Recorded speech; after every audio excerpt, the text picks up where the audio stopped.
안녕하세요. 김영춘입니다. 별처럼 세상을 밝히는 특별한 보통사람 두 번째 순서입니다. 오늘은 중소상공인 살리기협회 이정식 회장님을 모시고 순서 진행하도록 하겠습니다. 인사 좀 해주시죠. 예, 반갑습니다.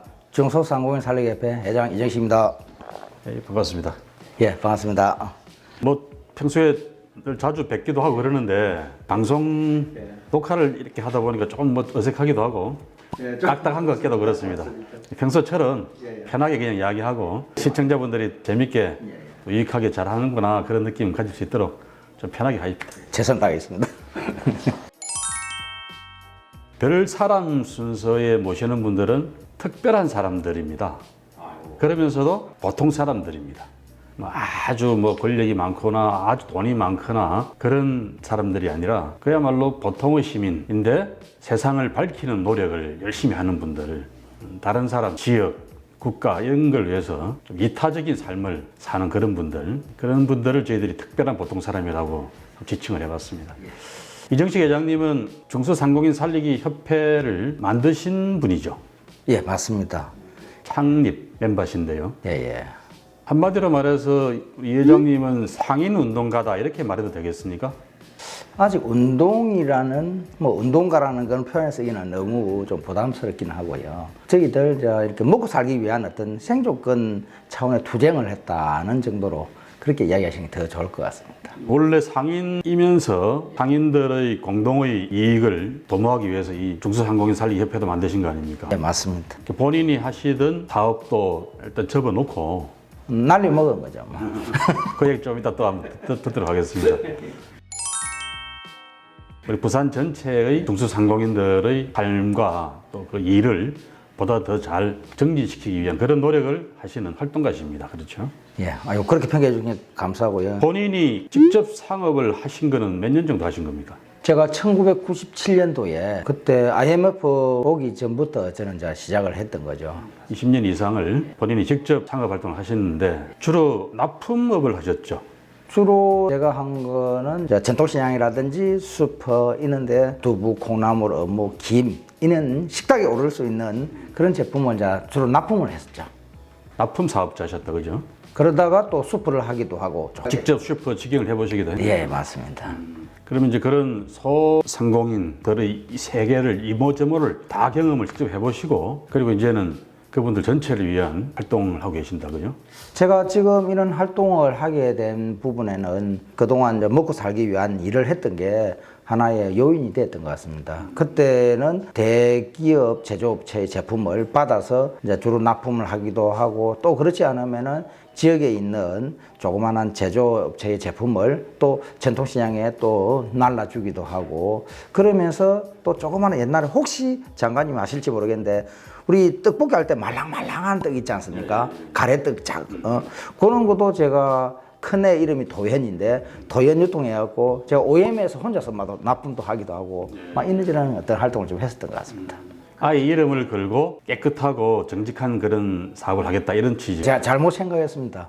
근데 그때는 이제 그런 생각을 하고 정직하게 내가 일정한 어떤 영업이익을 보면서 그렇게 한다라고 생각하는데 사업을 잘 못해서 그러는지 이게 미수금 같은 경우도 채이고 하면서 본사에 수금을 잘 못 주면은 제가 욕 듣는 게 아니고 도연그놈 이리 이야기하면은 제 애를 낳으면은 그래서 판단 잘못했구나라는 생각이 들더라고요. 그렇게 20몇 년을 쭉 자기 사업 하시다가 어떤 계기로 상인 운동에 뛰어들게 되셨어요? 제가 그때 2006년도 말에 한참 우리 이제 대형마트 다음 들어온 게 대기업이 구멍가게를 한다라는 그런 이야기 있었습니다. 그때 대기업 가게에 들어오니까 보통 일반적으로 가게들이 엄두가 안 나니까 그냥 포기를 하는 그런 상황을 보면서 왜 그럴까?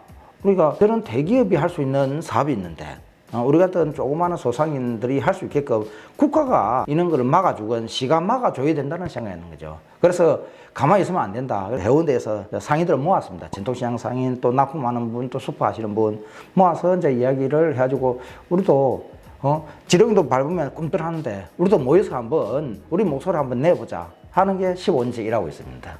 그러니까 대기업, 유통기업이 골목 상권까지 침투해 들어오는 것을 보고 우리 이익을 지켜야 되겠다 이런 생각을 하신 건데 그때 구체적으로 어떤 업체가 골목 상권 침투를 했습니까? 그때 홈플러스가 부산에 처음으로 50몇 평, 55평짜리 슈퍼를 하겠다고 들어왔던 그런 그게 SSM이라 그러는 거죠. 작은 슈퍼인데 대기업의 브랜드를 가지고 골목 곳곳에 들어오는 이런 형태가 바로 SSM인데 그게 대기업의 힘을 갖고서 소상공인들이 하고 있는 그 골목 상권에 직접 들어가지고 이제 소상공인들을 다 죽이는 그런 역할을 하니까 저항을 시작하신 거다, 그죠? 그때 SSM 들어온다는 이야기 듣고 납품하는 분은 아예 다른 분에게 대리점을 먼저 그 인수시켜주고 이제 떠나거나 그렇지 않으면은 이제 슈퍼 하시는 분들은 이제 엄두가 안 나니까 그냥 뭐 한숨만 쉬고 있는 그런 상황에서 그 들어온 한 10년 가까이 그래도 제가 그 지역에서 또 슈퍼 하시는 분들에게 또 도움 받아서 먹고 살았는 그런 상황이었거든요. 그래서 우리가 이거 모여서 한번 해보자라고 모았는데 이 모으고 난 그 다음에 이제 그 방법을 이제 설정하고 그 다음에 답을 만들어야 되는데 이제 처음이다 보니까 그게 어렵지 않습니까? 그때 한 1년 정도는 제가 머리가 얼마나 고민이 많았는지 하얗게 뭐 되더라고요. 학생 운동을 한 사람도 아니고. 근데 최초는 일주일 뒤에 이제 다 모여보자라고 해가지고 한 40분 가까이 그때 모였었거든요. 이제 모인 분들은 조그마한 가게를 하는, 직영하는 그런 슈퍼 사장님들, 그 다음에 거기에 납품하는 납품 사업자들, 이런 분들이 모인 거죠. 이제 그럼 이제 대기업의 조그마한 슈퍼라도 SSM이 대기업 브랜드가 들어오게 되면은 가게들만 힘들어지는 게 아니라 납품하는 사업자들도 다 같이 일자리가 없어지는 거잖아요. 이제 그런 일들을 어떻게 해야 되는지 방법도 모르면서 일단 무조건 한번 다 모여서 방법을 찾아보자. 내가 앞장선다. 처음엔 앞장서려고 하는 건 아니었는데 꿈틀 해보자 했는데 그러다 모아놓고 보니까 누군가는 이야기해야 되는데 이제 술 기운에 사실 이야기했었습니다. 이렇게 하자 이런 어떤 분위기. 내가 이 싸움은 앞장서서 해야 되겠다 하고 일을 시작하신 거네요. 근데 이 싸움이 성공했습니까? 실패했습니까? 그 싸움은 전체적으로 볼 때는 성공을 했습니다. 해운대에 한 6개 정도 들어오는 이야기였는데 결국 2개 들어오고 말았거든요. 근데 그 점포 들어오는 거는 막지는 못했습니다. 그래서 조금 상당히 아쉬움이 많지만은 그래도 절반의 성공은 했다, 그죠? 3분의 1로 줄었네. 그만큼의 성공을 한 거니까. 그러고 난 그 다음에 홈플러스에서 이제 지역 언론에 부산에는 더 이상 SSM 출점하지 않겠다. 이제 공언을 했으니까 상당히 효과는 컸던 거죠. 그 이제 해운대만의 문제가 아니라 결국 부산 전체로 확산을 시키려고 그랬는데 해운대를 시범적으로 먼저 하고 다른 구까지 막 진출하려고 그랬던 건데 해운대에서 이정식과 그 상인들이 모여갖고서 이제 강력하게 싸우니까 아이고 이거는 안 되겠다. 부산에는 더 이상 추가로 출점하지 않겠다 이렇게 된 거네요. 그 운동은 성공을 한 거네요. 그래서 그런 성공의 경험을 가지고 중소상공인 살리기 협회를 본격적으로 결성을 하게 됩니까? 어떻게 됩니까? 예, 맞습니다. 그때 대기업이 당신 때문에 들어오지 않을 거야 이렇게 하진 않지 않습니까? 그때 시민사회에 찾아가기도 하고 또 언론에 찾아가고 했는데 언론도 그렇게 호의적이지는 않더라고 초기에는요. 그래서 제가 그냥 TV 보면은 정치인들 삭발하는 걸 생각이 돼가지고 그래서 이제 그 PD님께 제가 삭발하겠다라고 하니까 이게 언론에서도 일반 상인이 삭발하는 것에 대한 어떤 그때는 조금 그런 부분이 드물었기 때문에 그래서 절박함이 그대로 드러났던 모양입니다. 해운대 이제 홈플러스 백스코이 옆에 있는 거기에서 저희가 한 200명 정도 모여가지고 삭발하고 그러면서 이제 이게 조직이 그 다음 단계로 이제 가는 어떤 진화되는 그런 과정으로 시작됐던 것 같습니다. 그게.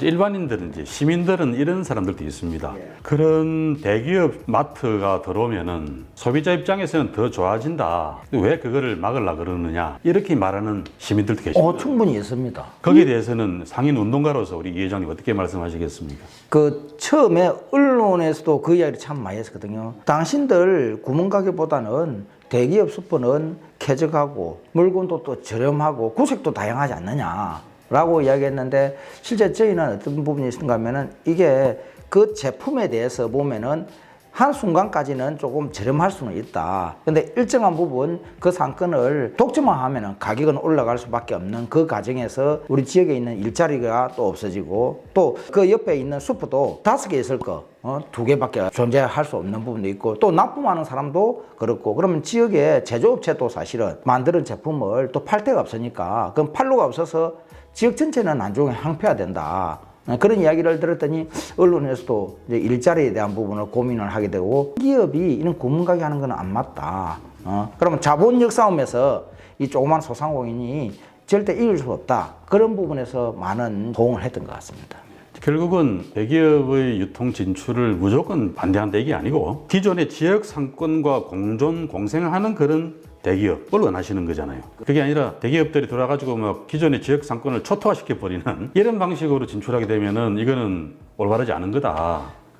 실제 그런 비근한 예가 있었습니다. 정간에 신도시가 이제 지어질 때 그때는 입주가 안 돼서 애를 먹은 적이 있었거든요. 그래 부산시도 입주 계획도 막 상당히 신경 쓰고 그러는데 그때 홈플러스에서 정간에 이제 대행 유통업체를 이제 입점시키는 그런 경우였습니다. 그때 경찰청에서 이제 하는 이야기가 저기 정간에는 이제 투쟁하러 안 가십니까라고 물어볼 때가 있었습니다. 그래서 제가 저희 협회가 원칙은 뭔가 하면은 신도시라든지 일정 상권이 처음 들어올 때는 거기에 입주민의 편의를 저희도 생각한다. 그래서 지금은 가잉 상태의 점포도 많은데다 거기에 대기업 들어오면은 이거는 소상공인 못 산다. 그래서 저희들이 아무 데 가서 이렇게 뭐 반대하고 그런 부분은 아니다라고 이야기를 했던 거였습니다.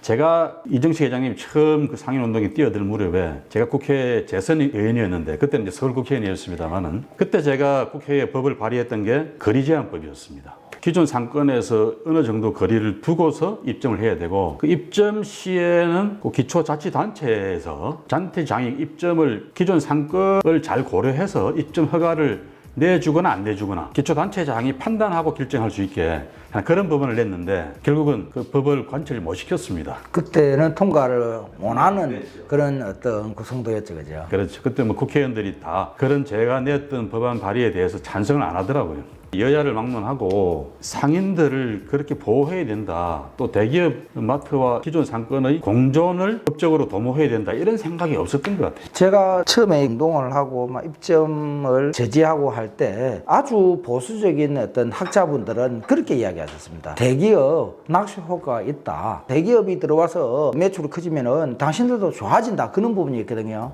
그래서 저희는 그렇지 않다. 소상공인들이 생존권을 잃는다 하고 그 논리 싸움이 그것도 이제 연구가 많이 좀 돼 있죠. 지금은 가령 그런 대형 마트가 하나 들어오면 그 반경 몇 킬로 이내에 슈퍼마켓, 전통시장 수백 개가 한꺼번에 없어진다라든지 뭐 이런 연구 통계도 있습니다. 근데 유럽 같은 경우는 아예 법으로 그렇게 규제를 하고 지방자치단체장이 그걸 허가를 내주고 안 내주고 결정할 수 있는 결정권을 주고 그렇게 해놨더라고요. 저는 그게 맞다고 봅니다. 그래서 제가 그 법안도 내봤는데 2006년 이 무렵에는 실패했는데 지금은 이제 유통법, 상생법 그래서 그런 취지의 법들이 통과는 되어 있는데 제가 원래 냈던 그런 결정권까지는 안 주고 있는 거죠. 그럼 그때 그 법이 통과됐으면은 지금부터 훨씬 좋은 조건에서 저희들이 장사할 수 있는 환경이 됐었겠네 보니까요. 우리도 그런 방향으로 더 좀 나아갔으면 좋겠고 그럼으로써 소상공인들과 대기업 또 시민들의 소비 생활 이게 균형 있게 자리를 잡고 서로 공존할 수 있는 이런 시스템이 되면 좋겠다 생각을 해봅니다. 이정식 회장님이 그런 목표로 중소상공인살기협회를 운영을 하시는데 이 운동을 시작하면서 법학 공부를 하셨다면요? 예, 맞습니다.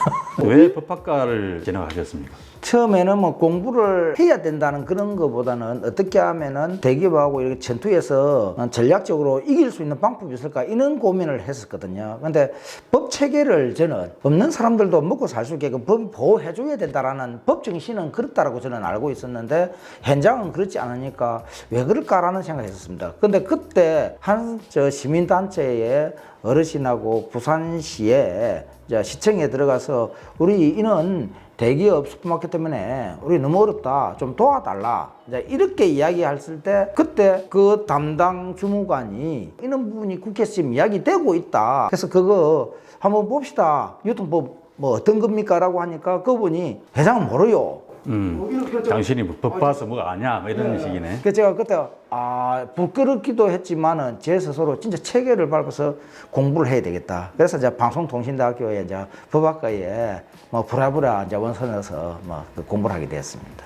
저하고 그래서 방송통신대학교 동문이 되었습니다. 저는 일본학과를 졸업했는데 저보다는 먼저 졸업하셨죠. 제가 한참 선배입니다. 방송통신대학교는. 입학은 제가 먼저 한 것 같은데 졸업을 제가 더 늦게 했습니다.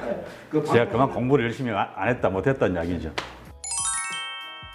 이 회장님은 방송통신대 법학과만 나온 게 아니죠? 저 같은 사람을 만약에 안 뽑으면은 존재 근거가 없다. 사람들이 무조건 법하고 엄격하게만 한 건 아니구나. 너무 그때 마음이 힘들어가지고 이제 좀 죽을 지경이었습니다. 구독, 좋아요, 알림 설정까지 해주이소.